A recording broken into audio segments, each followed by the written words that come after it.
Anda berpikir Tuhan itu diam? Tidak ada. Kita tahu, jangankan kita sebagai manusia, binatang pun itu adalah milik Tuhan. Semua yang bernyawa dan yang tidak bernyawa adalah ciptaan Tuhan. Ketika kita jolim terhadap milik Tuhan, coba kalau anak Anda dijolimi, Anda senang nggak? Ya? Kalau keluarga kita, kalau kita punya barang dijolimi orang, kira-kira senang nggak? Begitulah juga kira-kira Tuhan. Ketika ada hambanya yang dijolimi orang lain, Tuhan tidak diam. Sudah dicatat, tunggu tanggal mainnya. Saya kasih karma sama kamu. Kalau bukan sama kamu, turunanmu. Itu menakutkan, Pak. Jadi jadilah orang-orang yang benar. Ya, sekali lagi saya mengutip ya apa yang disampaikan oleh Profesor Dr. Salahuddin, ahli hukum pidana dari Ubara, Jawa Timur. Penyebab mendasar penegak hukum yang suka merekayasa kasus karena mereka ingkar pada ajaran gurunya, atau mereka ingkar pada buku panduannya, atau mereka ingkar pada undang-undang. Kemudian yang kedua, menurut profesor tersebut, tanpa etika, hukum acara pidana sama dengan kekerasan yang diformulkan oleh negara.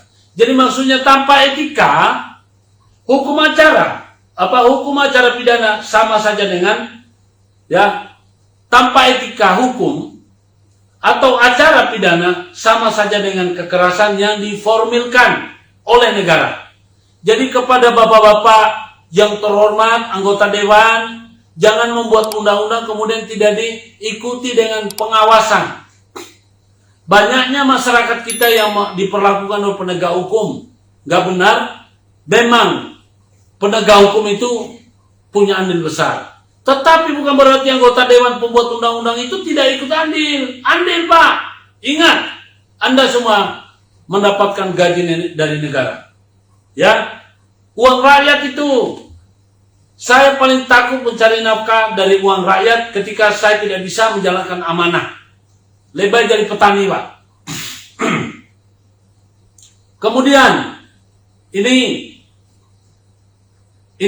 pesan dari Bapak Profesor Dr. Salahuddin lagi, ya, saya kutip. Penegak hukum tanpa menggunakan hukum akan menimbulkan kesewenang-wenangan. Jadi penegak hukum itu seperti penyidik, kemudian JPU dan hakim yang tidak menggunakan hukum atau aturan, maka akan menjadi sewenang-wenang. Ingat, hukum karma tidak akan pernah tidur untuk Anda dan keluarga serta keturunan Anda. Kita lihat. Silakan Anda lihat. Anda habis terima uang, Anda lihat hakim tertangkap sedang lagi selingkuh. Itu dipermalukan. Itu hukum karma. Ya. Seorang hakim ditangkap sama KPK. Itu hukum karma, Pak. Seorang hakim anaknya mati mendadak dengan cara yang memalukan. Itu seorang hakim penyidik atau JPU tiba-tiba mengalami yang kayak gini-gini yang membuat orang, itu adalah karma. Ya. Orang baik saja dapat karma, Pak. Kadang-kadang perjalanan hidupnya juga tidak mulus. Tapi bagaimana dengan orang-orang yang sudah terlanjur jahat? Ya. Kemudian pesan selanjutnya, menggunakan hukum tanpa berniat menegakkan hukum akan menimbulkan ketidakadilan. Ini betul. Banyak ketidakadilan di negeri ini karena menggunakan hukum tanpa berniat menegakkan hukum. Yang ada adalah kesewenang-wenangan. Betul. Tidak adil. Saya sepakat ini. Apa yang disampaikan oleh Pak Profesor, Pak Dr. Salahuddin. Jadi sekali lagi, kepada masyarakat Indonesia, mulai sekarang kita harus bangkit. Ya, hanya kita, para aktivis, pejuang kebenaran yang bisa meluruskan hukum kita yang sudah bengkok. Bukan negara, bukan. Karena negara kita sudah membuat undang-undang bagus. Tapi aparat hukum yang digaji oleh negara menggunakan uang rakyat, mereka menyalahgunakannya. Bahkan mereka tidak menggunakan akalnya, tidak menggunakan ilmunya. Yang mereka gunakan adalah kecurangannya. Yang mereka gunakan adalah apa? Kesewenang-wenangannya. Yang mereka gunakan adalah kebiasaan buruknya. Yang mereka gunakan adalah menerima uang yang tidak halal. Yang mereka gunakan adalah berlindung dari seragam. Saya penyidik, saya polisi, saya adalah jaksa, saya adalah hakim. Jangan lupa, kita sama-sama manusia biasa. Setinggi apapun derajatmu, pangkatmu, akhirnya akan mati juga. Jadi jangan sampai keliru. Ya, hari ini Anda boleh bangga. Coba lihat, jenderal ini di penjara. Ya, ini menteri ini di penjara. Mungkin Anda belum kena. Tunggu pada keturunan Anda. Akan dikasih penyakit. Akan dikasih apa yang kira-kira perjalanan hidupnya untuk memuluskan. Karena hukum ini, hidup ini adalah hukum hidup yang kita pakai. Jadi sekali lagi, masyarakat harus belajar hukum. Kenapa? Karena hampir semua sendi-sendi kehidupan kita diatur oleh hukum. Ya. Sedangkan penegak hukum kita itu banyak yang sewenang-wenang. Ya, banyak yang tidak menjalankan hukum. Banyak yang mempermainkan hukum. Saya ingin mengatakan kepada kita bahwa hukum itu adalah kebutuhan pokok. Sebab apa? Ya. Sebab seluruh sendi kehidupan kita diatur menurut hukum. Anda punya harta, harus punya dokumennya. Anda punya telepon, Anda punya rumah, Anda punya ini harus ada surat-suratnya. Punya sepeda motor harus ada BPKB-nya. Punya tanah harus ada sertifikatnya. Ingat, ketika kita punya barang kemudian tidak jelas, itu persoalan hukum. Kemudian kita tidak mungkin hidup selamanya. Harta yang kita kumpulkan ini akan menjadi warisan. Akan menjadi harta rebutan di kemudian hari.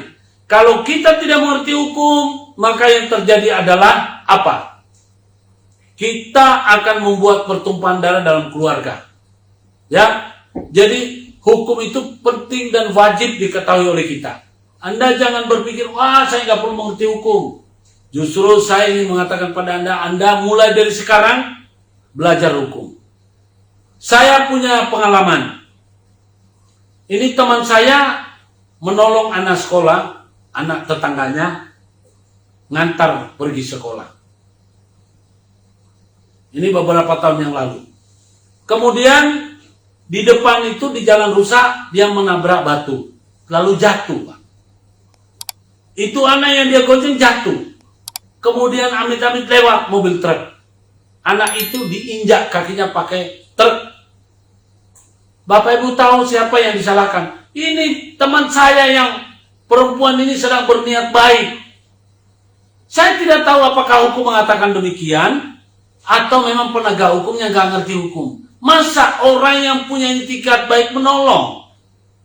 Ya, tetangganya karena tetangganya bekerja, dia yang antar jemput. Dia antar dengan ikhlas mengantar. Kemudian terjadi kecelakaan injak batu di jalan. Tahu-tahu anak itu meninggal karena diinjak kepalanya oleh ban truk.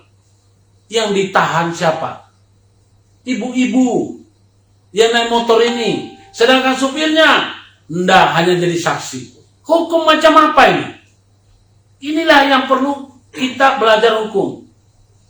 Jadi saya prihatin ketika kita ini mau menegakkan hukum, ya, tapi tidak menggunakan hukum sesuai ketentuan.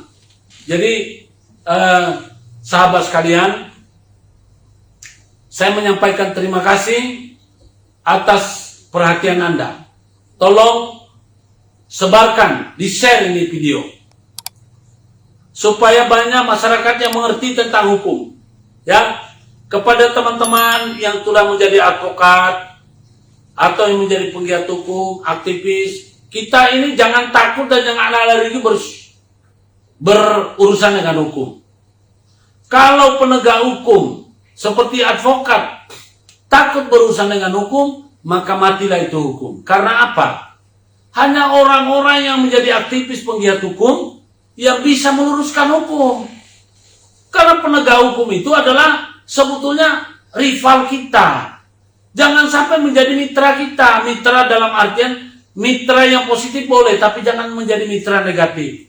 Karena sesungguhnya hukum kita menjadi rusak adalah dirusak oleh orang-orang yang benar, tetapi ingin mencari jalan pintas, akhirnya bukan kebenaran yang terjadi, tapi kesalahan. Oke, hari ini pertemuan kita tanggal 26 edisi hari Jumat Februari tahun 2021. Ini adalah live kita. Untuk sementara akan saya absen dalam beberapa waktu, ya, absen untuk live-nya karena saya ada tugas untuk keluar kota. Jadi sekali lagi saya mohon maaf apabila ada kata dan kalimat saya yang kurang berkenaan. Saya bukan arogan dan tidak bermaksud untuk mencederai institusi. Saya hanyalah benar-benar ingin memberi edukasi kepada kita semua. Karena saya terpanggil menyaksikan penegakan hukum kita yang tidak berkesesuaian dengan hukum. Saya merasa terpanggil untuk meluruskan yang bengkok. Kebetulan saya termasuk korban yang dikriminalisasi.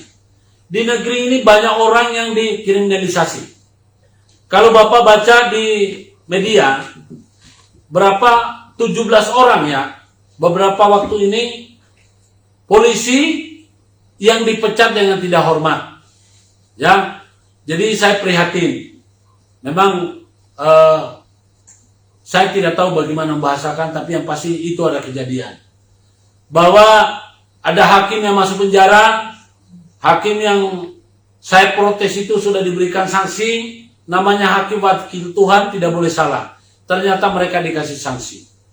Kemudian banyak jaksa juga yang terkena. Jadi tolong, jangan menganggap bahwa penegak hukum atau pemilik kuasa seperti bupati, gubernur, wali kota, ya, itu tidak dihukum. Bahkan menteri banyak yang sedang lagi menunggu vonis ini. Ada yang sudah divonis, ada yang lagi menunggu. Jadi nggak ada yang terbebas dari hukum. Tinggal menunggu waktu saja.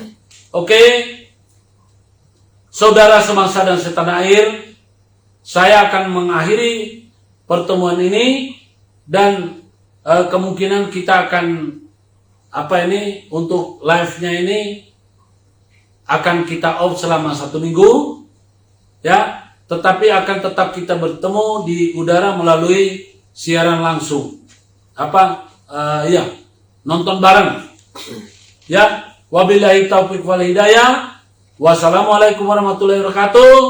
Salam kebenaran, salam kebenaran, salam kebenaran. Equality before the law.